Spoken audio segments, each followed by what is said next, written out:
welcome to China's Living Legends. 欢迎来到我的频道。 Picture a scene that is just etched into popular imagination, like a vividly cinematic tableau you've probably seen in a dozen martial arts epics. Oh, I think I know exactly the trope you're talking about. Right. So the indomitable chivalric hero, the Zhang, he strides out of the rain and into this bustling, dimly lit tavern. Naturally. He walks right up to a rough-hewn wooden table and just slams down a heavy, gleaming silver ingot. You hear that metallic thud echo through the room. Setting the scene perfectly. Yeah, and he yells, "A fine jug of wine!" And his purse just seems inexhaustible, right? Like his supply of silver is absolutely boundless. It's this incredibly romantic, iconic image of ancient China. It's a great visual, but it completely falls apart when you actually look at the historical record. Exactly. I hate to shatter the myth here, but for centuries, a scene like that would have been historically impossible for the average person. You couldn't just walk into a roadside inn and toss a chunk of raw silver on the table for some noodles. No, definitely not. So today's deep dive is a journey tracing how that myth actually became a reality. Our mission today is to look at the true story of China's transformation into a silver empire, based on some fascinating historical accounts and data we've gathered. And we're framing this not just as, a niche piece of economic history. This is really a window into a universal human struggle. A struggle between who, So exactly? it's that age-old tension between the absolute centralized power of the state and the uncontrollable, organic, and honestly, often rebellious force of global markets. So for you listening, think of this deep dive as a roadmap. We are going to trace how the world's most powerful agrarian empire transitioned from a system of collecting its taxes and rotting grain to becoming utterly existentially dependent on a global silver network. It's a shift that fundamentally rewired the modern world. Let's unpack the reality of early Imperial China first. If our heroic wanderer wasn't paying in silver, the economy was actually running on this wildly complex mix of things, like copper cash, those iconic round coins with the square holes in the middle, along with physical grain and bolts of silk. Right. And that system actually has a hidden logic to it. It's really rooted in wartime survival. How so? Well, in early agrarian states, direct extraction of resources bypasses transactional friction. If you need to feed an army on the northern frontier, taking grain directly from the farmer is just a direct pipeline. Oh, I see. You don't have to sell the grain to get money to then go buy grain for the soldier. Exactly. It cuts out the middleman entirely. But imagine the sheer logistical nightmare of that kind of in-kind taxation as the empire scales up. Because, you're an emperor trying to run a continent-sized territory. It gets incredibly messy. Yeah, you have to fund standing armies, build the Great Wall, dredge the Grand Canal, and you are trying to pay for all of this by physically moving millions of tons of grain, which spoils, or cartloads of heavy copper across thousands of miles. And the system eventually becomes completely paralyzed by what we call the tyranny of distance and materiality. The tyranny of distance. That's a great phrase. Yeah, because physical goods are heavy, they rot, and they require this massive administrative overhead just to store and guard them. Right. The state literally has to build thousands of granaries, hire tens of thousands of boatmen for the canal system, and maintain military escorts just to move its tax revenue around. So obviously copper was better than grain, but China suffered from a severe geological constraint there.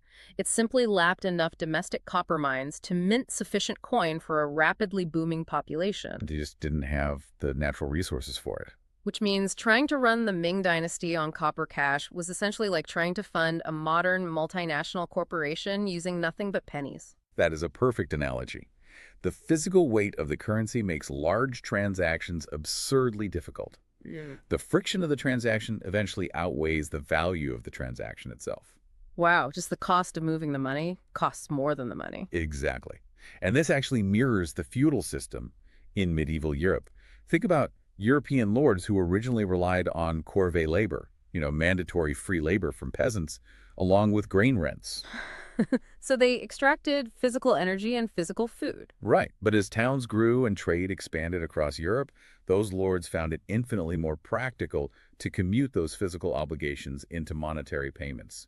Because they needed cash to fund professional standing armies, not a pile of cabbages. Exactly. Physical taxation always hits a hard ceiling. So the sheer physical limitations of copper and grain forced a reckoning. It forced the birth of monetary fiscalism, this pivotal moment when the state realized it couldn't just manage physical goods anymore. Yeah, to survive, the state had to figure out how to manage abstract capital. They needed a medium of exchange that was light, valuable, and standardized. Which brings us to the state's radical and, frankly, desperate solution. Because if you don't have enough copper and grain is too heavy, well, you just invent money out of thin air. Paper money. Exactly. The Ming Dynasty introduces the Deming Baochao, the Great Ming Treasure Note. And these were massive physical notes, like almost the size of a sheet of printer paper, made from mulberry bark. They were huge. Yeah, and the state mandated this paper as the sole legal tender of the empire. They strictly prohibited private transactions in gold and silver to entirely eliminate any competing currency. And the intellectual why behind this is a concept called seigniorage. Seigniorage. Yeah, seigniorage is the massive profit a government generates from printing money. It costs a fraction of a cent to harvest mulberry bark and print a paper note that says it's suddenly worth 1,000 copper coins. Oh, wow, that's a huge markup. It is. And for a state constantly fighting border wars and maintaining a vast bureaucracy, that profit margin is just an irresistible temptation. I mean, I see the temptation. But without a modern central bank, what stops the emperor from just hitting print every time there's a border skirmish? Absolutely nothing stops him.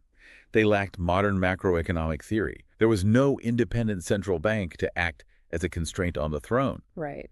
So when you were fighting a war and you run out of funds and the printing press is right there in the palace, you just print more paper. Yeah. Which inevitably led to a catastrophic hyperinflationary spiral. Because there was literally nothing backing the notes but the emperor's word. The physical paper had no intrinsic value at all. Exactly. Think of it as the 18th century version of the French assignats. Oh, during the Revolution? Yeah, during the French Revolution, the new government issued paper money ostensibly backed by the value of seized church lands. But as the Revolutionary Wars escalated across Europe, the French government just kept overissuing these assignats to fund the military. So they just printed their way to oblivion. Pretty much. It completely destroyed public trust, the currency collapsed, and people resorted to bartering. Wait, I need to challenge this comparison for a second, because the Ming Dynasty isn't some fledgling revolutionary government in chaos. It's an absolute autocracy with massive armies and authoritarian control. That's true. So if a merchant refuses paper money and demands silver, why doesn't the emperor just execute them? Like, how does a grassroots market beat a military superpower? Well, a state can execute individuals, but it cannot execute the entire economy. When inflation gets bad enough, people will risk execution simply to survive. Because they have no other choice. Right. A merchant cannot accept worthless paper if it means his family starves the next week. A government can mandate a currency, but it absolutely cannot mandate trust. That's a profound point. When a government turns its currency into an instrument of state expropriation, quietly stealing from its citizens through hidden inflation, the social contract just shatters. So the market stages a spontaneous grassroots rebellion. The common people, the merchants, the artisans, they just abandoned the worthless Deming Baochao. They organically adopted silver as their medium of exchange. Even though it was highly illegal. It was illegal, but they did it anyway because silver actually holds intrinsic value. And ultimately, the state has to capitulate. They basically wave the white flag with a landmark piece of legislation called the Single Whip Law, or Yutiabianfa. Right, and what that did was consolidate a dizzying, really archaic array of labor taxes and grain quotas into a single mandatory payment in silver. So let me get this straight. The Emperor of China, who claims absolute authority under the mandate of heaven, essentially surrenders his monetary sovereignty to the market. He really does.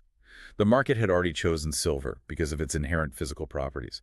Silver possessed high value density, it was incredibly durable, and it was divisible. Divisible meaning you could just chop it up. Yeah, you could literally take a hammer and chisel to a silver ingot and chop it into smaller pieces to make exact change. That's so pragmatic. And honestly, conceding to the single whip law was actually a pragmatic win for the state, too. Silver is infinitely easier to audit than rotting grain, which drastically reduced local corruption. I'm sure it completely streamlined their imperial accounting. It did. But here's the catch it. Force millions of subsistence peasants to suddenly engage with the commercial market. Oh, because a farmer grows rice, not silver. If I'm a peasant, I'm suddenly forced to become like a currency trader just to stay out of jail. Exactly. which means the state effectively pushed millions of subsistence farmers into a monetized economy almost overnight. Wow. To pay their new taxes, they had to cart their rice to a commercial center, sell it to a merchant, negotiate an exchange rate, and actually acquire silver. They're forced to participate in capitalism just to fulfill their basic civic duty.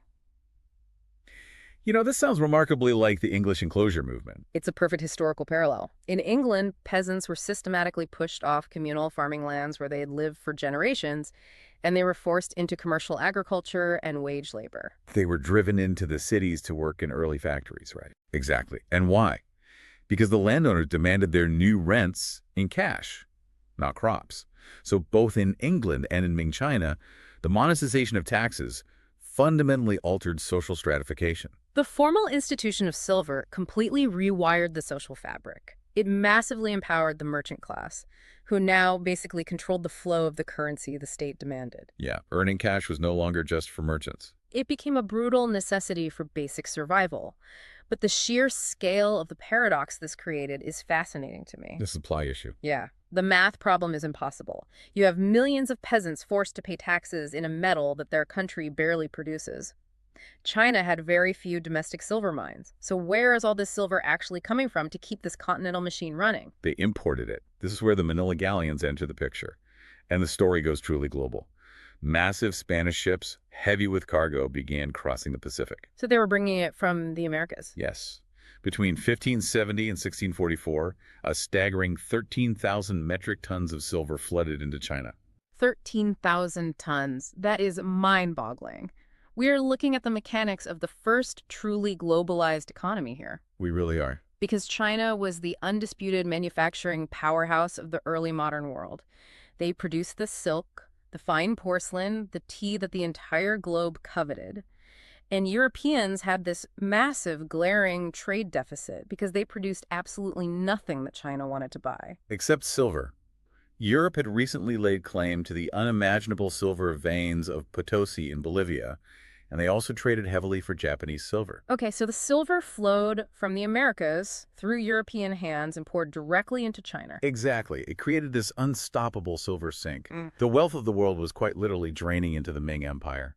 But practically speaking, you have mountains of foreign silver flooding into coastal cities like Guangzhou or Macau. How does it actually circulate inland? That's a huge logistical challenge. Right, because you can't just load 10 tons of silver onto a wooden cart and push it across bandit-infested mountains to Beijing without, like, a central bank managing the logistics. You can't. And the imperial state completely failed to provide commercial banking. So private Chinese families invented complex remittance and credit networks to fill the void. Out of sheer necessity. Exactly. These were sophisticated indigenous private banks called the Kunzhuang. They developed a system of flying cash, which were essentially paper drafts. Okay, how did that work? Well, a merchant could deposit physical silver at a Kunzhuang branch in Shanghai and receive a paper receipt with a customized secret seal. He could then travel lightly and safely across the country, present that receipt at a sister branch in another province, and withdraw his silver. It's basically a shadow banking system birthed by necessity. They established trust without a central state bank by relying on strict kinship networks. Exactly right. Because if a banker in one province issued a fraudulent draft, his entire extended family's reputation and business would be ruined across the empire. And this organic development of finance actually mirrors the rise of the Medici Bank in Renaissance Italy, or the early London goldsmith bankers. Oh, that makes total sense. Yeah, when trade scales up globally, private financial institutions spontaneously generate to handle the complexity of capital flow. Furthermore, the sheer volume of silver flowing through Europe to get to China caused the 16th century European price revolution. Which was a massive wave of inflation. Right. The economies of the globe were now inextricably linked. So Ming China wasn't some isolated, closed-off empire like the old tropes suggest. It was the absolute gravitational center of early modern globalization. It really was. It proved that a powerful export market naturally attracts global wealth and can organically birth incredibly complex financial institutions without any top-down state design. But relying on a foreign rock has a dark side. Ah, here we are. Yeah, gravitational centers can collapse when the external input stops. Right. So the trap is set and it springs. In the 17th century, a massive supply shock hits. Those incredibly rich Spanish silver mines in the Americas start to tap out. And simultaneously, Japan implements Sakoku. They completely close their borders to foreign influence and choke off their own silver exports. So the global silver supply just stops. It dries up entirely. Fast forward a bit to the 19th century under the Qing Dynasty, and the British are desperate to reverse their massive trade deficit. So British merchants intentionally flood China with opium. It's a very dark term. Very. And this completely reverses the centuries-old trade surplus. Instead of silver flowing in, you have a catastrophic outflow of over 100 million taels of silver leaving China just to pay for the drug. And pegging your entire society to a foreign rock carries devastating macroeconomic consequences when that happens. When the silver supply contracted back in the 17th century, it caused severe, agonizing deflation in China. But wait, I'm struggling to see how a lack of silver ruins the average peasant. Like, if my day-to-day life is still dealing in copper coins for rice at the village market, why do I care if the Spanish mines run dry on the other side of the planet? It's all about the exchange rate squeeze. Okay, break that down for me. Everyday commerce in the village was still conducted in copper coins. But remember the single whip law. Taxes were strictly due in silver. Exactly. When global silver became scarce, its value skyrocketed relative to domestic copper. So a peasant might still earn 100 copper coins for a sack of rice. But a piece of silver that used to cost 100 copper coins now suddenly costs 300. Oh, wow. So the peasant hasn't changed his behavior. His harvest is exactly the same, but his tax burden has effectively tripled. It is hidden taxation through currency deflation. Local magistrates still demanded the exact same weight in silver. Peasants had to sell their children, abandon their farms, and turn to banditry. That's horrifying. It is. It sparked the late Ming peasant rebellions that eventually toppled the entire dynasty. And then later in the 19th century, the opium silver drain completely impoverished the king treasury. Because they were bleeding silver. Right, it left them financially defenseless, unable to pay their military, which culminated in the disastrous opium wars. So wait, this means their greatest economic triumph, monetizing the empire and integrating with the globe, literally paved the way for their absolute collapse. Yes, think of it as the 19th century version of the gold standard during the Great Depression. How so? Well, nations in the 1930s were trapped in a brutal deflationary spiral because their domestic credit was artificially pegged to a scarce external commodity gold. Right. When the global gold supply contracted, governments couldn't expand their money supply to stimulate the economy, leading to mass unemployment and collapse. The Ming and Qing faced the exact same structural trap, just with silver. It's a fatal flaw in the system. It is. And the whole opium situation also mirrors British informal empire tactics used in India, where the British systematically drained local wealth through economic manipulation before taking formal control. So the silver anchor became a chain around their necks. Tying your domestic fiscal stability to an exogenous global commodity creates this massive existential vulnerability. A supply shock at a mine in Bolivia, on the literal other side of the planet, can topple a dynasty in Beijing. And that is the ultimate master lesson of this deep dive.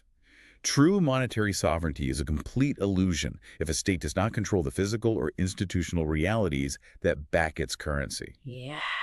The Ming emperors thought they had absolute power, but a government cannot out-legislate market realities. And, more importantly, deep global economic integration carries the ultimate risk of imported collapse. Because you're tied to everything else. Right. When you plug your nation into the global machine, you reap unprecedented wealth, but you also inherit every single one of the world's vulnerabilities. It really makes you look at that heroic Zhang in the tavern very differently. He wasn't just slapping a piece of metal on the table. He was transacting in the blood of Bolivian miners, the trade deficits of European empires, the complex trust networks of indigenous bankers, and the precarious fiscal policies of the Son of Heaven. It's all interconnected. Everything is connected. So for you listening, I want to leave you with a provocative thought. Look at our modern, hyper-interconnected digital economies today. We aren't trading in physical silver ingots anymore.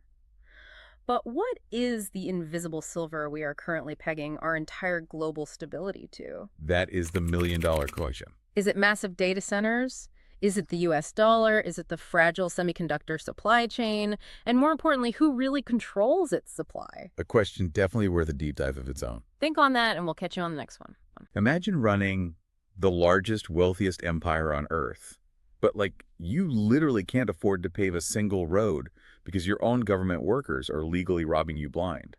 Yeah, it is the ultimate facade, really. It totally is. Today, we're doing a deep dive into the late 16th century, right into the opulent heart of the Ming Dynasty in China. And, if you're standing in the capital at this time, looking at the art, the culture, the sheer scale of the architecture, it looks like this colossal, invincible agrarian empire. Oh, absolutely. But if you peel back that gold leaf, you find a state that is secretly hollowed out. I mean, it's bleeding silk. Leading it. And it is completely paralyzed by this bloated bureaucracy that just refuses to function. Right. It's like a magnificent structure where the foundation is quietly turning into dust. And the crazy part is the people living inside the house are the ones actively removing the bricks. Which makes this a really perfect lens for what we are doing today. We are looking at this specific historical moment as a window into a universal human struggle. Yeah, the life cycle of great systems. Exactly. Yeah. This is about the terrifying life cycle of these massive systems. How they freeze up, how they become totally ossified. And we're going to look at the truly extraordinary, almost dictatorial lengths a single visionary will go to in order to pull an entire empire back from the brink. Because we are essentially dissecting the anatomy of power here. I mean, this goes way beyond taxes or archaic administration. Right. It's an exploration of the surprising limits of absolute monarchy and really the acute peril of a quote-unquote mature state that absolutely refuses to adapt to a changing world. And to guide us through this, we have to talk about one specific man. His name is Zhang. A fascinating guy. He really is. He is a brilliant, entirely ruthless statesman acting as the de facto regent for the very young Wanli emperor. Right, because the emperor is literally a child. Yeah, exactly. So Zhang is on this lonely, desperate crusade to save the empire from itself. But I want to start by looking at the reality of the fiscal black hole he's staring into, because the numbers are just staggering. Oh, they are grim. The empire's revenue is collapsing, spending is exploding, and they are running an annual deficit of over 1 million liang of silver. Like 1 million ounces of silver every year in the red. Plunging deeper into debt every single year. But, the mechanism of how they got there is what's truly fascinating. Right. How does an empire that rich go broke? Well, it's a classic Malthusian trap, but it's been weaponized by massive elite capture. Okay, break that down for me. So, in a purely agrarian economy, land is the only real source of wealth. But the government's foundational land registers, these are called the turizhongs, the physical books they use to calculate who owes what, they've been manipulated. Manipulated by who? By the powerful land-owning scholar gentry. The people who actually run the local governments are simply faking the documents or burning them outright to avoid paying the qianfu, the mainland tax. Wait, so the richest people in the empire are just opting out of the tax system entirely? They are, which means the taxable base shrinks down to just the poorest, most vulnerable citizens. Yeah. And because those peasants don't have silver, they are forced to pay in sweat through a brutal system of yaoi, or corvée labor. Right, mandatory physical labor for the state. Exactly. We are talking about dragging carts, fixing government offices, and maintaining roads for free.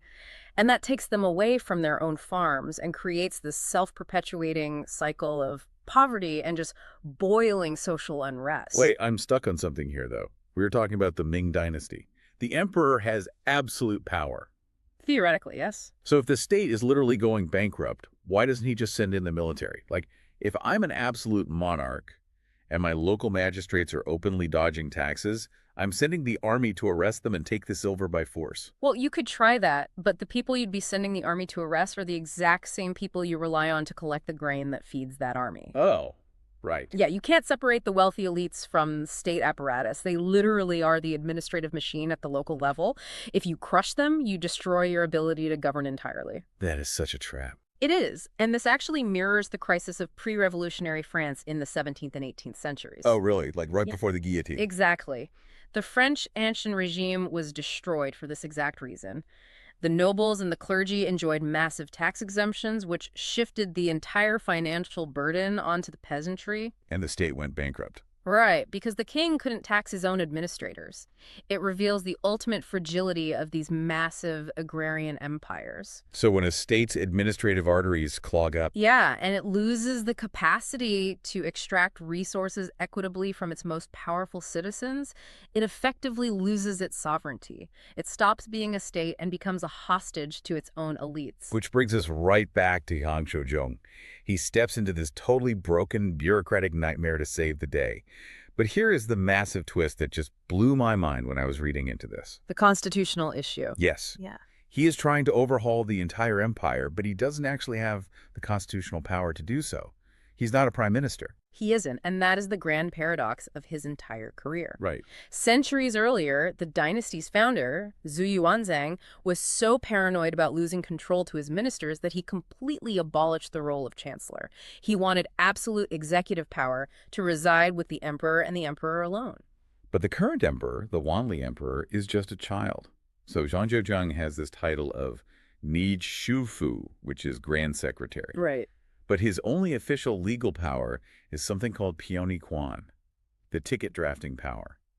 And I really want to make sure I understand how mundane this actually is. It is incredibly mundane. He's essentially just a highly glorified secretary, right? Yeah. His job is to read official documents, write a suggested response on a little slip of paper, a ticket, and stick it to the front of the file. Yeah, and then he waits for the emperor to come along and approve it by copying his suggestion in red ink. So how do you reform an empire when your only legal power is writing first drafts? Well, you're touching on the fundamental trap of Ming absolutism here. Historical texts often describe the Ming system at this point as highly mature. Mature? Meaning what exactly? Well, in an autocratic empire, mature usually means completely ossified. It's frozen. Because he lacks formal executive authority, Zhang cannot create new institutions. He can't just decree a new agency into existence. Exactly. He cannot enact Zhengliang Gauge, which is growth reform. He can't build a new modern tax department from scratch. He is trapped in the existing broken architecture. So he just has to work with the corrupted pieces already on the board. Right. He is forced to rely entirely on what is known as kunlian tiajing, or stock adjustment. Stock adjustment. Yeah, taking the existing pieces of the empire and desperately rearranging them. And to actually get things done, since he doesn't have the legal authority to command the ministries, he has to build an extra-legal shadow government. A shadow government run through suggestion slips. Basically, yeah. Run through intense, informal patronage. He writes secret letters to provincial governors, essentially telling them, hey, propose this specific policy to the throne so I can approve it with my draft ticket. Wow. And he builds backroom, highly personal alliances with the Empress Dowager and the chief eunuch, Feng Bao, who physically controls access to the young emperor. Oh, that's wild. It's a perfect parallel to the chief ministers of absolute European monarchies. Think of Cardinal Richelieu under Louis XIII in France. Oh, yeah, the guy pulling all the strings. Exactly. Or Thomas Cromwell under Henry VIII in England. They wielded terrifying de facto power, but because they lacked a formal, independent constitutional mandate, they survived purely on the whim and favor of the monarch. Let me see if I can map this to something modern. It feels a bit like if a CEO's executive assistant was secretly running a Fortune 500 company entirely through intimidation, private Slack messages, and calling in personal favors, because the actual corporate bylaws prevent him from being an official executive. That is completely it. Take that further. Imagine if that executive assistant also had the power to fire regional managers if they didn't play along with the private Slack messages. It's a terrifying amount of de facto power. It is, but it highlights the inherent tragedy of autocracy. When a system is so rigid that you have to rely on personal charisma and backroom networks to fix it, any progress you make is incredibly fragile. Because it's just you holding it together. Right, you don't have institutional law backing you up. You are building a house on sand. But build it he does. I mean, he knows he can't just ask the elites nicely to stop hiding their wealth. Zhang goes to war with his own bureaucracy. He really does. He needs a massive stick to force compliance, but he actually starts with a brilliant PR move. Before he does anything else, he issues an empire-wide pardon for all peasant tax debt. He just clears the slate for the poorest citizens. It's a masterful political stroke. You win the absolute goodwill of the masses before you bring the hammer down on the elites who are exploiting them. And the hammer is the Qingzhang Tianmu, the Great Land Survey. He orders the physical measurement of every single inch of the empire to expose the hidden wealth of the scholar gentry. It's a massive undertaking. Right. I was trying to picture how this actually works on the ground. You have local elites who have spent generations moving fences, bribing local surveyors, and hiding the true size of their estates. Zhang forces a massive, centralized audit. And the results were wild. Yeah, it uncovers an astonishing 1.5 million king of invisible, untaxed land. They put it all back on the books. It's an administrative miracle, but measuring the land is only half the battle. You still have to collect the silver. True. And Zhang realizes he cannot trust the traditional administrative departments, the 6 ministries, to collect it. Because they're the ones hiding it in the first place. Right. The whole system was designed for decentralized accountability, which meant the ministries audited their own people. It was just an endless cycle of covering up for your friends. So how does he break that cycle if he doesn't technically have the authority to fire them? Well, he bypasses the traditional ministries entirely and creates the chéng, the evaluation law. Okay, what does that do? He transforms the Grand Secretariat from a sleepy advisory board into a terrifying, centralized executive oversight body. He establishes a ruthless, metrics-driven system of strict deadlines for tax collection. So quotas. Exactly. No. If a local official misses their quota, there are harsh public punishments. By tying an official's personal career advancement and their literal physical safety directly to hard tax collection metrics, he brute forces the bureaucracy to serve the central state. Wow. So he aligns their selfish desire for survival with the empire's need for silver? Yes. But if he's bypassing the traditional powers of the 6 ministries and he's publicly shaming and punishing local officials, isn't he making an enemy out of literally everyone in the government? Like, how does a reformer survive when the entire system wants him dead? Honestly, he survives through sheer force of will and the absolute unwavering backing of the young emperor and the empress dowager, which, again, he only maintains through his shadow alliances. So he just makes himself too important to kill. He makes himself indispensable to the throne, yeah. And if we connect this to the bigger picture of statecraft, what he's doing is historically profound. Think of the Kingshang Tianmu, the Great Land Survey, as the 16th century version of William the Conqueror's Doomsday Book in England. Oh, the massive census. Right. It was an unprecedented, monumental attempt to map the wealth of a nation to solidify central authority. Writing everything down so no one can hide behind local traditions anymore. Precisely. And the evaluation law, that actually mirrors the Prussian civil service reforms of the 19th century. Oh, really? Like creating that stereotypical efficient bureaucracy? Yes. He is trying to create a meritocratic, metrics-driven machine designed to crush favoritism and enforce strict state discipline. This is one of global history's earliest and most comprehensive examples of performance management. That's amazing. It proves that clear metrics and strict consequences can temporarily override centuries of institutional rot. It's really a blueprint for modern bureaucratic accountability. Okay, so he's mapped the wealth, he's terrified the bureaucrats into actually doing their jobs and hitting their quotas. Now we arrive at the masterstroke. The big one. He has all this data and he has a compliant workforce, but how does he actually fix the underlying economy? This brings us to the crown jewel of his legacy. The Yixiao Bianfa, or the single whip law. This is where we see a beautiful piece of fiscal engineering. He takes a deeply broken economic structure and completely rewires it. Let's break down how chaotic the old system was first. We talked about yai, that corvée labor. Right. For a peasant, you didn't just owe grain to the government, you owed unpredictable labor. A local magistrate might decide, hey, I need a new roof, or the local roads need paving, and he just pulls 50 farmers out of their fields right before harvest to do it for free. And that destroys their livelihood. Totally. Plus, there were all these bizarre local levies that changed from town to town. Zhang takes that entire feudal nightmare and consolidates it into one single predictable payment. One single whip to bind them all. But, the mechanism of that payment is what changes the course of Chinese history. Right, because this single payment had to be made in silver, and the amount you owed was tied directly to how much land you owned. The concept was YIUD, which translates to labor service allocated to land. And that shift to silver is revolutionary. By stripping local officials of the power to arbitrarily demand free physical labor, he massively reduced local corruption. Because a magistrate can't force a peasant to build him a courtyard for free anymore. Exactly. But more importantly, it forced the monetization of the entire Chinese economy. Wait, because the peasants need silver now, right? Right. A farmer who only deals in grain and vegetables desperately needs silver to pay his one annual tax. So how do they even get the silver? They had to enter the market. Exactly. Instead of physical labor or handing over bags of grain that might just rot in a government storehouse somewhere, peasants took their surplus crops or crafted goods to local markets to sell for silver. And then they would take those small bits of silver to a silversmith to cast into a standard ingot to pay the taxman. Yeah, the state essentially freed up peasant labor for the open market. It stimulated commercial trade on a massive scale.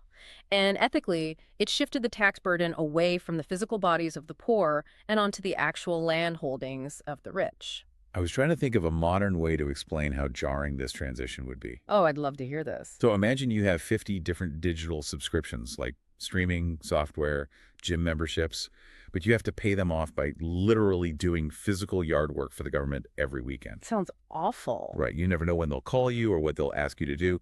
It ruins your ability to plan your life.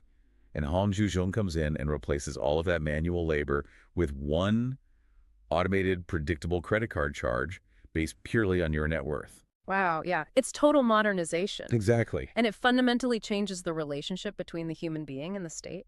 This is actually a striking parallel to the decline of feudalism in medieval Europe. Oh, like after the plague. Exactly, following the Black Death. European lords were facing severe labor shortages, so they increasingly commuted traditional feudal obligations like unpaid corvée labor on their estates into monetary rents. So instead of farming the Lord's land for free, you just pay rent. Right. And just like the Ming Dynasty under Zhang, this European shift birthed a free peasantry and ignited a modern market-driven economy. You stop being a subject who owes your body to the state, and you become a taxpayer. The single whip law marks the absolute dawn of a modern fiscal system in China. It is the exact historical moment the state stopped treating its citizens as a captive pool of free physical labor and started treating them as economic actors in a monetized world. So he pulls it off. Against impossible odds, operating with literally no constitutional power, fighting a corrupt elite that wants him dead, he maps the land, disciplines the government, and modernizes the economy. An incredible run. But where does that actually leave the Ming Dynasty? Well, it leaves us with a master lesson in the limits of individual greatness. How so? If we look at the short term, Zhang's reforms were a resounding, undeniable success. I mean, he took a bankrupt state and filled the imperial treasury with a staggering 12.5 million lang of silver. 12.5 million ounces. That's absurd. It is. He single-handedly bought the Ming Dynasty decades of survival. He proved that a collapsing system can be temporarily shored up by sheer willpower. But there's a massive tragic pivot coming, isn't there? There is. There is a very poignant Chinese idiom regarding his legacy, Renwang, which translates roughly to, but when the man dies, his policies cease. Yeah. Because Zhang lacked formal institutional authority, because he had to rely on autocratic, extra-legal power, secret alliances, and sheer terror to force these reforms through a deeply resistant, mature system, the moment he died, the illusion of power just vanished. The system snapped back. Violently. The entrenched elites, the scholar gentry, who hated his land surveys and his strict metrics, immediately went to work. The Wanli emperor, who had grown up under Zhang's strict, almost overbearing shadow, actually turned on his former mentor. Really? Even after all he did to save the throne? Yes. They dismantled his policies, they destroyed his reputation, purged his followers, confiscated his family's wealth, and ultimately doomed the empire to its eventual catastrophic collapse. It is heartbreaking. It is. The master lesson here is that true historical change requires more than just a visionary architect. It requires robust institutions capable of outliving that architect.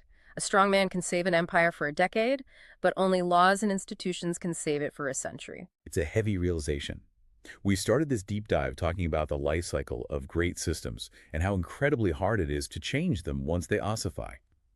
Zhang gave everything he had to drag the Ming Dynasty into the future, and the second he let go, the system eagerly marched right back into the past. It really did. It leaves you with a chilling question about the nature of governance today.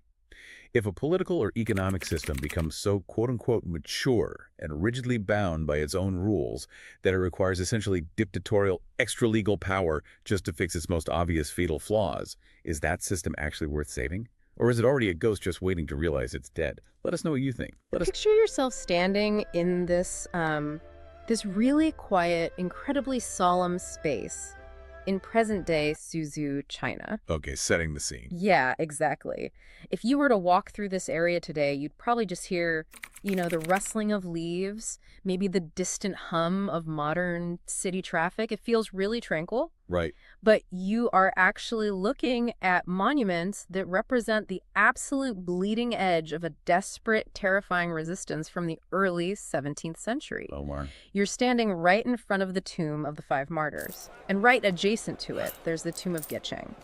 And the gravity of this place, it really comes from realizing that the people buried here, they weren't soldiers who fell defending the borders from some foreign invader. Right, because the threat they were fighting was entirely internal. I mean, it was their own government. Exactly. And the people themselves were just incredibly ordinary, which I think makes their resistance so profound. Like, Juzheng wasn't some legendary military tactician. He wasn't a provincial governor. No, he was a leader of merchants and artisans, right? Yeah. He represented the silk weavers, basically the working class and the middle class managers of a booming economic hub.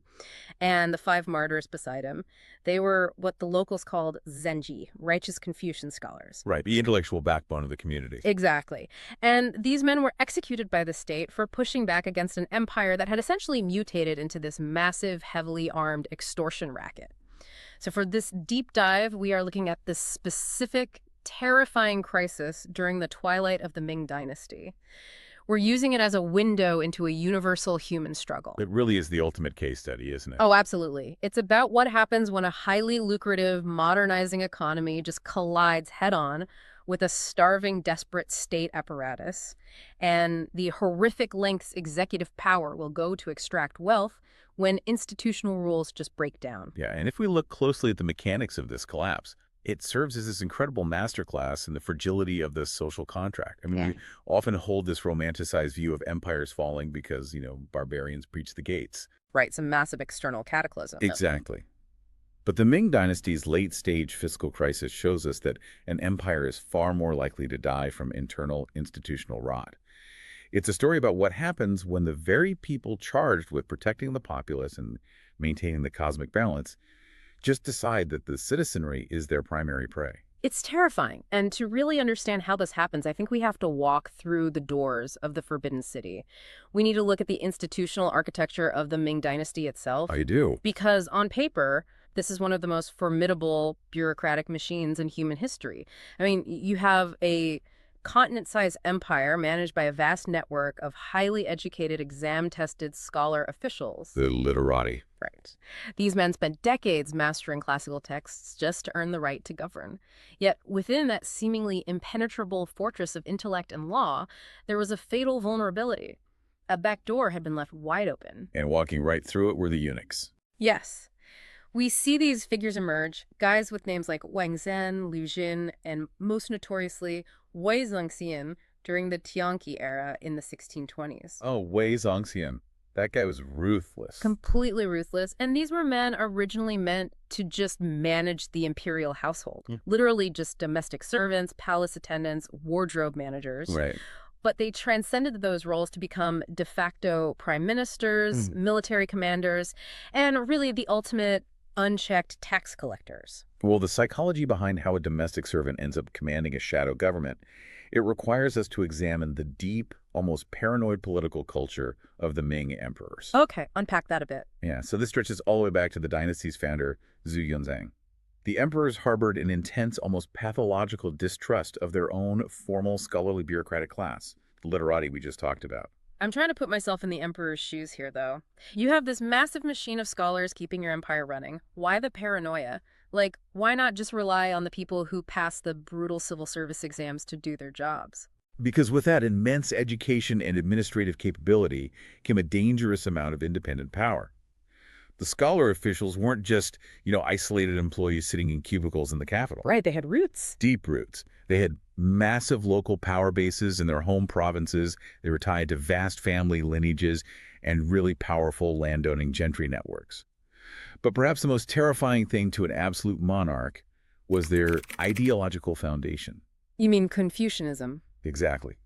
The literatis were steeped in Confucian moral strictures. They operated under the concept of the Datong, or the Way. It was an independent moral authority that actually transcended the emperor himself. Oh, wow. So they could basically veto him on moral grounds. Yes. If a Ming emperor wanted to execute a purely self-serving, greedy, or rash policy, the bureaucracy had the ideological backing to push back. They could, and frequently did, cite ancient texts to tell the most powerful man on earth, no. So they acted as an ideological and practical check on executive power. And if there's one thing history tells us about absolute monarchs, it's that they absolutely despise checks and balances. Oh, they hate them. Which brings me to a thought. When I look at this Ming dynamic where an emperor elevates a completely dependent outsider to bypass his own obstinate government, I don't know, does it remind you of anything else? Oh, this actually mirrors the rise of royal favorites in early modern European monarchies perfectly. Right. I mean, think of Cardinal Richelieu consolidating power for Louis XIII in France, or Thomas Cromwell executing Henry VIII's will in England, Yeah. or even the Validos in Spain, like the Count Duke of Olivares. It's the exact same playbook. It really is.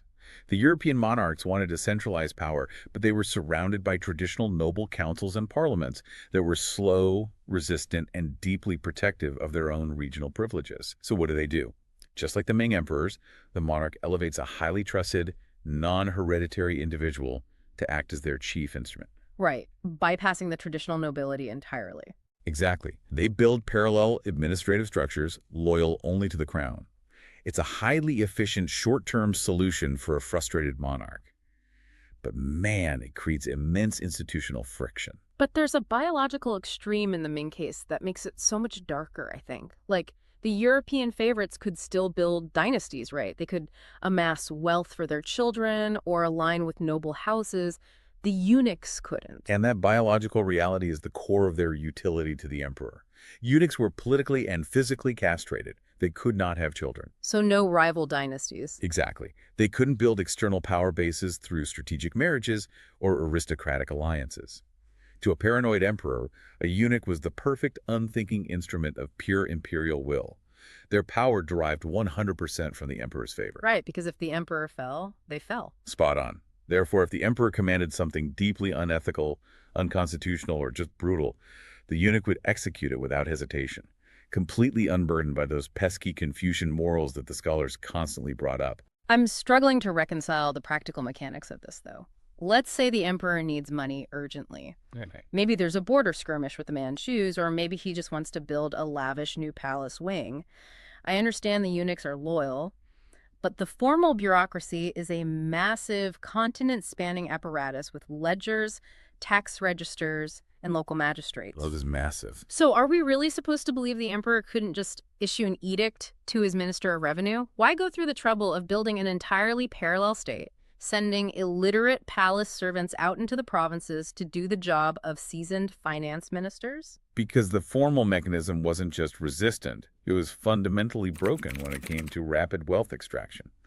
We can think of this as a massive fiscal vacuum. The fiscal vacuum? How so? Well, the formal Ming tax system was deeply traditional. It was incredibly cumbersome and entirely land-based.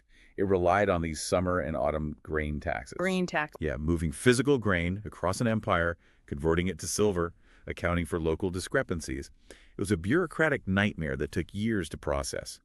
But beyond the logistical nightmare, it was being actively obstructed by the local gentry. Oh, right, because those scholar officials in the capital were the very same wealthy landowners back in the provinces. Exactly. Talk about a conflict of interest. The people writing the tax laws and enforcing the tax collections were the ones who would have to pay the taxes. Of course they were. Right. So through a myriad of legal loopholes like registering vast tracts of commercial land under the names of tax-exempt scholars or relatives, the gentry successfully shielded their wealth from the central government. The formal channels were deliberately stalled. So when the emperor demands fast cash, The Minister of Revenue would just throw up his hands, cite poor harvests, complain about logistical hurdles, and drag his feet. And the treasury remained empty. so the emperor is sitting in the Forbidden City looking at a literal fiscal vacuum. He sees his bureaucrats stonewalling him to protect their own provincial wealth. And he looks over at the palace attendants who owe their very existence to him. And he empowers them to bypass the entire state apparatus. The eunuchs were authorized to establish ad hoc tax collection agencies. They seized control of highly lucrative state monopolies like salt production and mining operations. And this is where it gets scary. Yeah, it gets terrifying. Under Wei Zhongxian in the 1620s, this parallel state grew to monstrous proportions. He didn't just collect taxes. He commanded the Eastern Depot, the Imperial Secret Police. He had vast informant networks embedded throughout the entire empire. The sheer peril of parallel power. You have an executive creating an unaccountable administrative structure that operates entirely in the shadows, immune to established legal frameworks. And it inevitably leads to full-scale state capture. Functions that should belong to the public sphere like taxation, intelligence, law enforcement, are privatized into the hands of a self-serving faction. The eunuchs' appetite for wealth grew so staggering that they ended up hollowing out the legitimate authority of the Ming state entirely. To grasp the true horror of that hollowing out, we have to look at what this shadow bureaucracy did when it actually hit the ground in the provinces. Because the reality for the average citizen wasn't just bureaucratic overreach, it was psychological warfare. Pure terror. Right. The emperor dispatches these eunuchs with a chilling internal maxim. The instruction was, mining need not target actual veins, and taxation need not target actual merchants. When you analyze the fiscal philosophy embedded in that single phrase, you realize they'd completely divorced the concept of taxation from economic reality. The practice of fictive mining is one of the most mind-bending examples of state extortion I've ever encountered. When we hear mining taxes, we assume they are going into the mountains looking for copper or silver and taking a cut. Yeah, that would make sense. But geological reality was entirely irrelevant to the eunuchs. Because the goal wasn't to stimulate an industry or extract natural resources. The goal was to extract terror-induced compliance. Imagine you are a prosperous merchant in Zhang. You've worked your whole life to build a beautiful estate. One morning, a high-ranking eunuch arrives at your property, flanked by heavily armed thugs, holding a decree bearing the imperial seal. Sounds like a nightmare. It gets worse. He doesn't go to a hillside. He walks into your private courtyard, or even more horrifyingly, he walks to the sacred ancestral graveyard of your family. He points to the ground directly above your grandfather's tomb and announces, "The emperor has ordered a silver mine to be excavated precisely here. Start digging."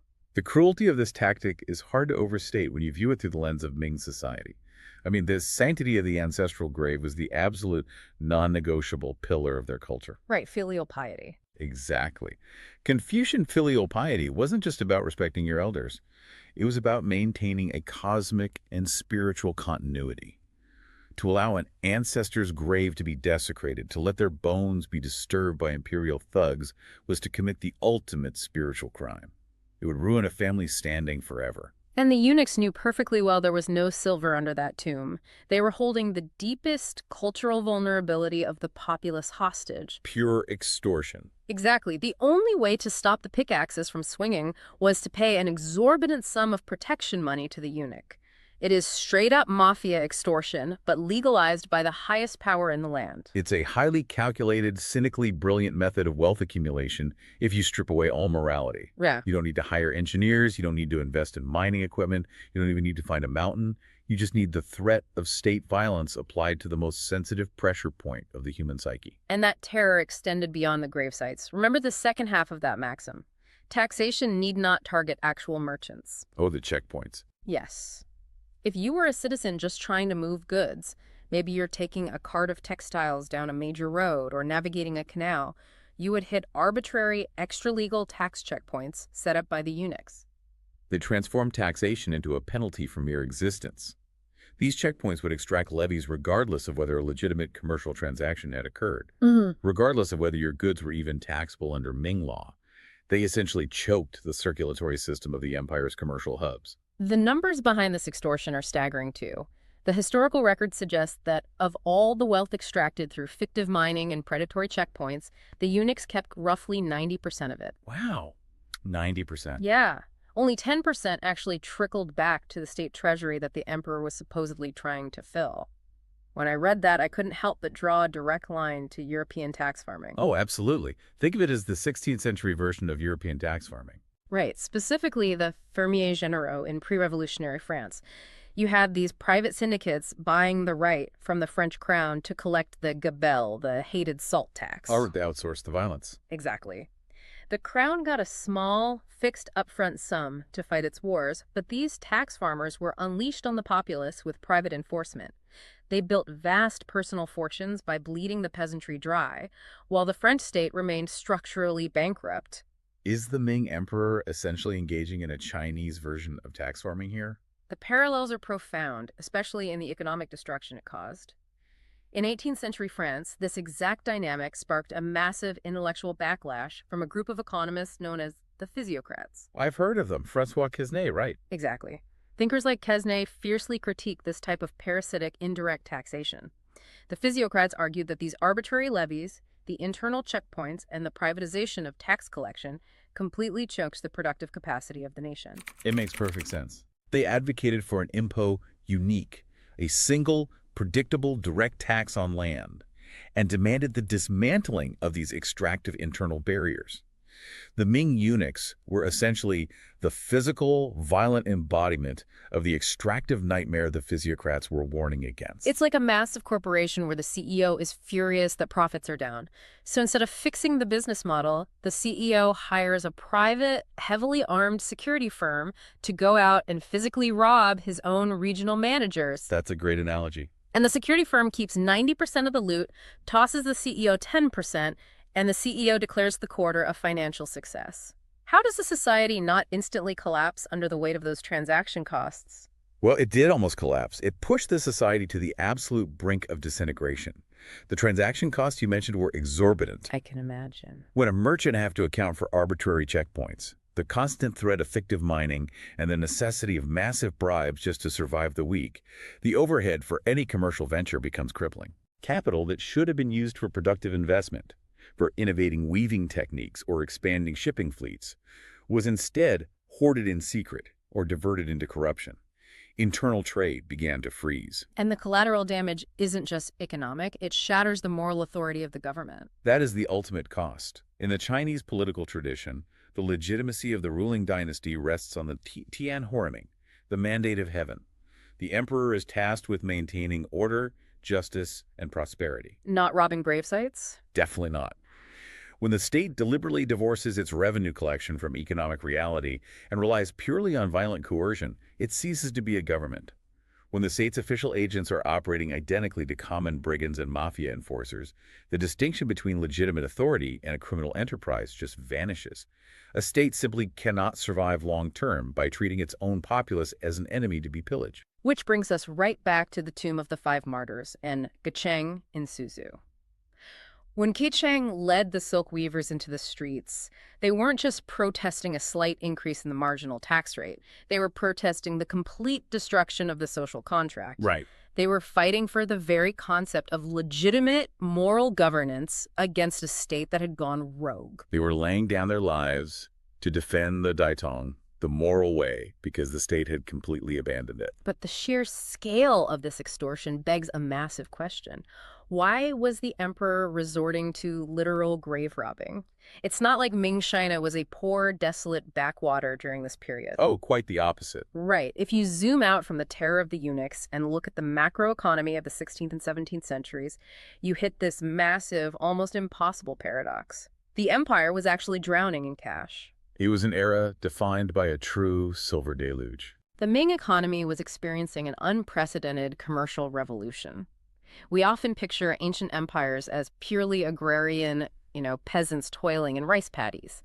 But cities in the Jiangnan region, the lower Yangtze Delta, were exploding with spectacular wealth. They really were. You had bustling, highly sophisticated commercial and industrial towns. The specialization of labor was staggering. Jiangnan was the beating heart of an early modern industrial boom. We are talking about the mass production of high-quality silk, exquisite porcelain that was coveted globally, and massive quantities of robust textiles like woolen yarn circulating through intricate domestic trade networks. And it wasn't just a domestic boom either. No.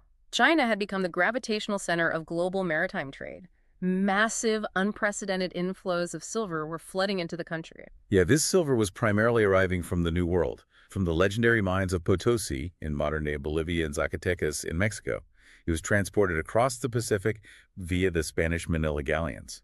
And simultaneously, immense quantities of silver were flowing in from Japanese mines. The Europeans and the Japanese desperately wanted Chinese manufactured goods, the silk, the ceramics, the tea, but they didn't really produce any goods that the Chinese domestic market wanted or needed. Right, there was no demand for European goods.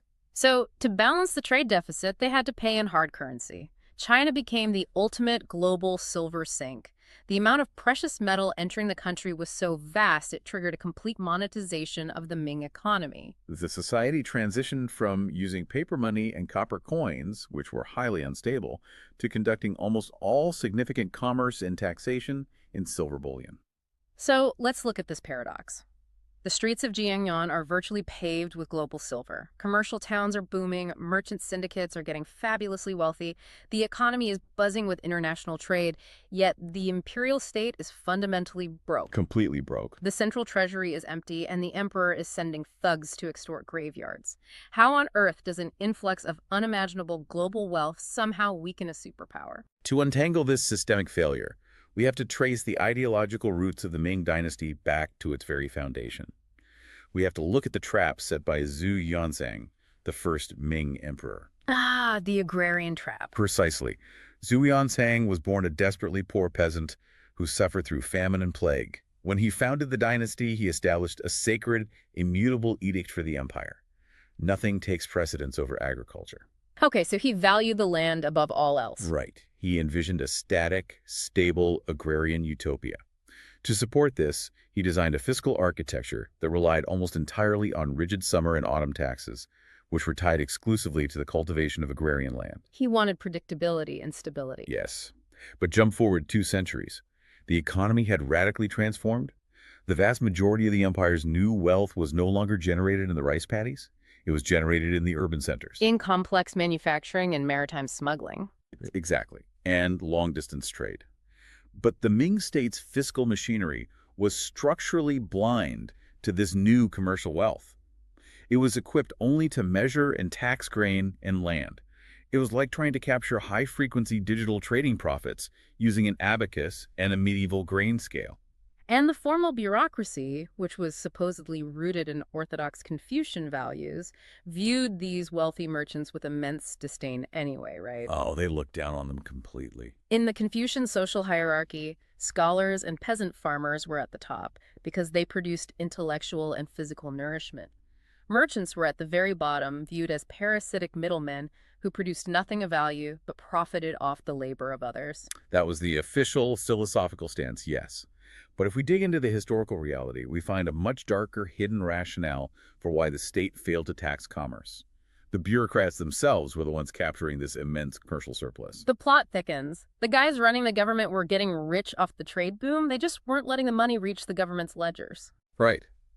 The formal bureaucracy was deeply, inextricably intertwined with the merchant class. Through informal corruption, elaborate patronage networks, and strategic family intermarriages, the scholar officials profited immensely from the booming silver economy off the books. Wow.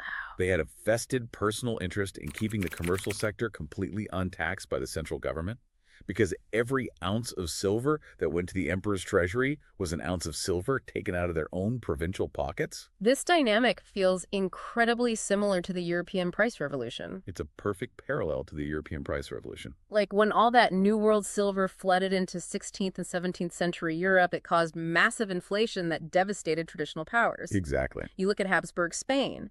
They had mountains of silver arriving from the Americas, but their traditional, feudal, land-based tax systems couldn't adjust fast enough to keep up with the inflated costs of global war and administration. They went bankrupt multiple times, despite literally owning the silver mines. Yep, they couldn't capture the wealth effectively. And furthermore, the rise of this Chinese professional merchant class in Jiangnan mirrors the rise of the European bourgeoisie. In places like Venice, Amsterdam, or London, you had wealthy merchant classes emerging outside the traditional aristocratic landowning structures, and they began violently challenging the state's fiscal control. The comparison is vital, but the divergence is where the Ming tragedy lies. In Europe, those rising mercantile classes, the bourgeoisie, eventually forced their way into the political structure. Through parliaments and such. Right. They either integrated with the nobility or overthrew the state apparatus entirely to align state policy with commercial interests, which led to modern capitalism and representative parliaments. Now, in China. In Ming China, the state ideology and the new colonial wealth remained fundamentally, terminally alienated from one another. The merchants had wealth, but no formal political voice, while the bureaucrats had the political voice and secretly siphoned the wealth, leaving the state hollow. But wait, I have to push back here. Let's go back to the 5 martyrs, those righteous Confucian scholars who died protesting the eunuchs. Okay, let's look at them. They claimed, publicly and loudly, that they were resisting the eunuch tax collectors to protect the common people from heavy taxes, to defend the moral integrity of the empire.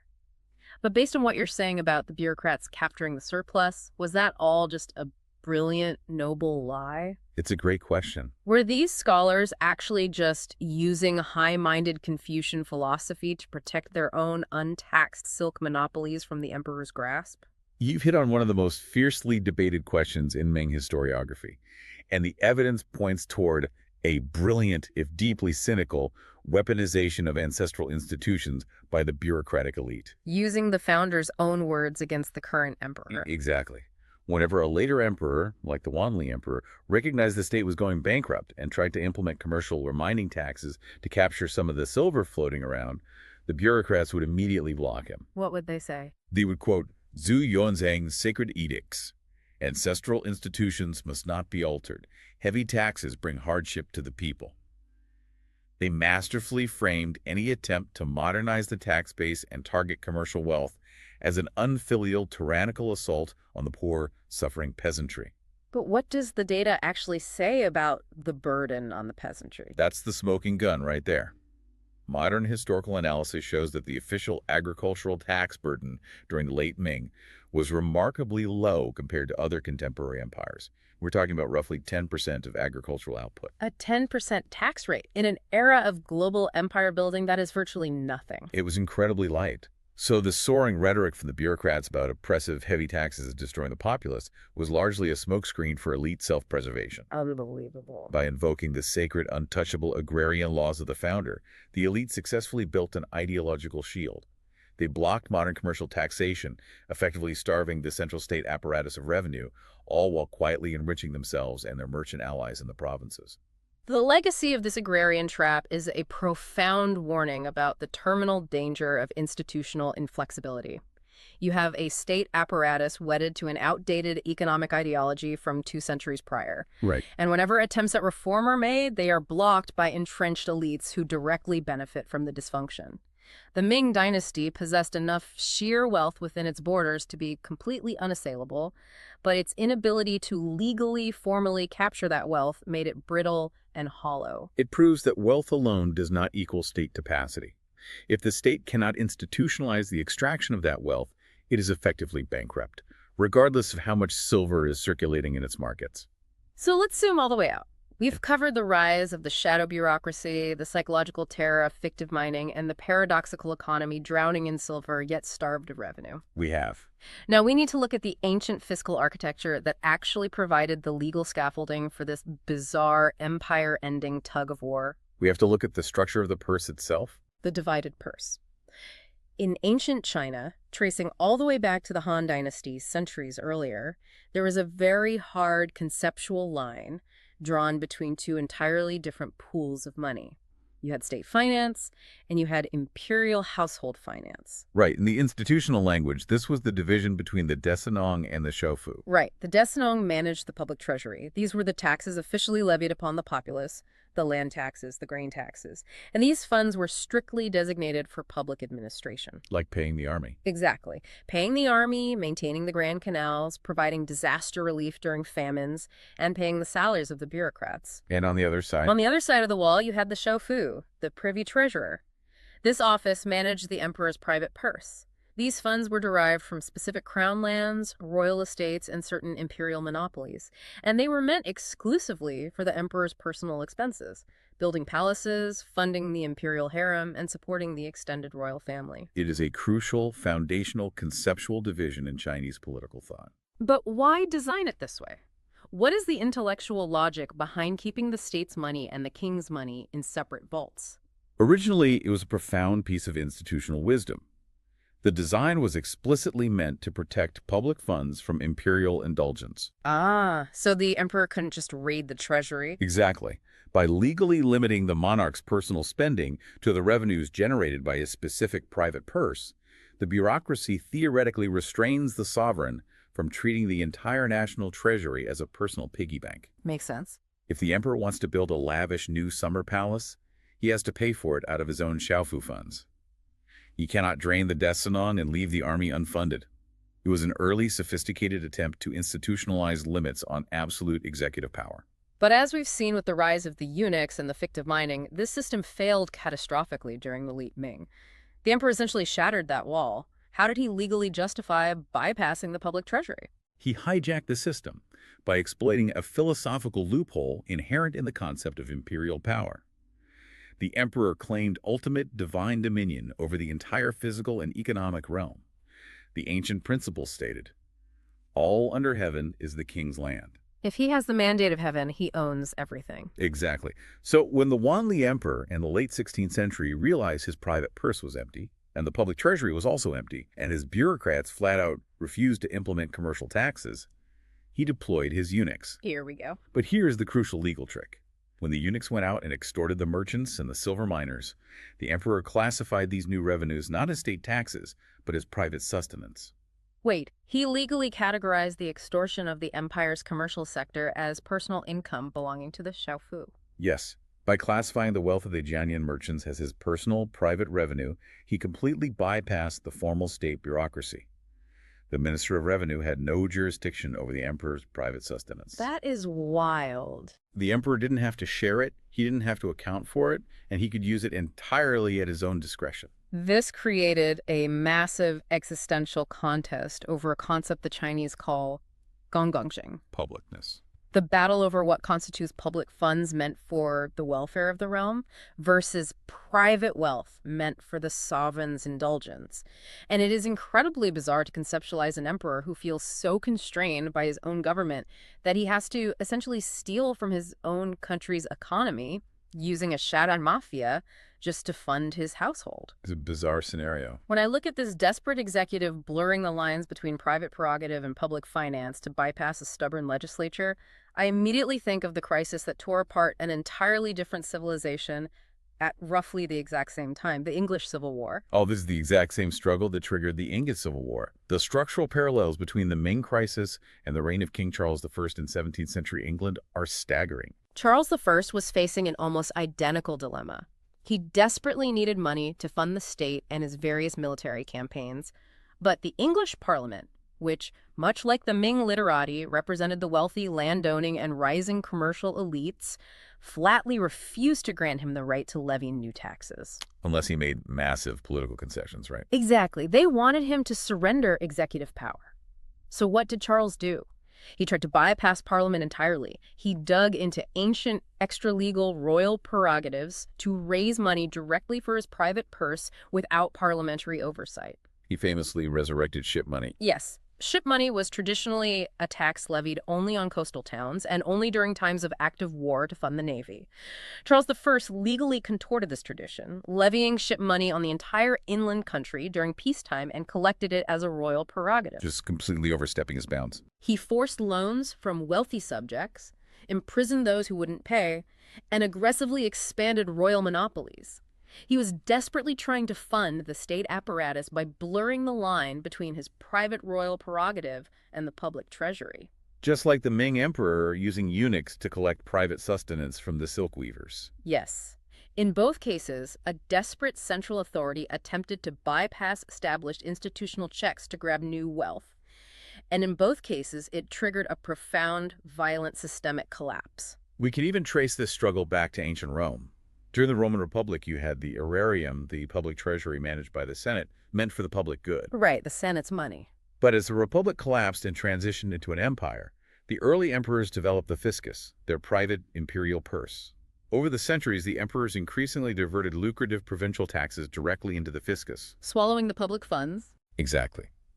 The fiscus continually swallowed more and more of the empire's revenues, effectively destroying the publicness of the state's finances and centralizing vast, unaccountable financial power entirely in the hands of the executive. I want to challenge a fundamental premise here, though, using a quote from ancient Chinese history.